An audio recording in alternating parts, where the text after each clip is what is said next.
Hi friends, இது வந்து கீமி இது கீமி ட்ரிம்மரு நல்லா ஒர்க் ஆகிட்டு இருந்துச்சு. இப்போ ஒர்க் ஆகலை. ஸோ இது எப்படி ஒர்க் ஆகும் செக் பண்ணலாம் வாங்க. கழட்டி பார்த்தோம், மோட்ரு பேட்ரி எல்லாமே நல்லா தான் இருக்குது. அதுக்கு இந்த மாதிரி ஒரு போர்டு ஒன்று கொடுப்பாங்க.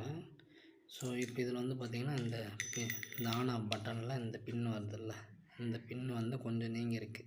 ஸோ அதனால் இது வந்து இப்படி நல்லா இப்படி கிட்ட நல்லா ப்ரெஸ் பண்ணிவிட்டு, ஸோ இது மேலே இந்த இடமும் இந்த ரெண்டு இடத்துலையும் நல்லா டச் ஆனால் தான் மிஷின் ஓடுது. செக் பண்ணிவிட்டேன் நான். என்ன பாருங்கள், செக் பண்ணி காட்டுறேன். ஒர்க் ஆகுது பாருங்கள். ஓகே, இப்போ ஃபிக்ஸ் பண்ணி பார்க்கலாம் வாங்க. ஃபுல்லாக ஃபிக்ஸ் பண்ணிட்டோம். ஃபுல்லாக ஃபிக்ஸ் பண்ணதுக்கப்புறம் பாருங்கள் எப்படி நல்லா ஒர்க் ஆகும்.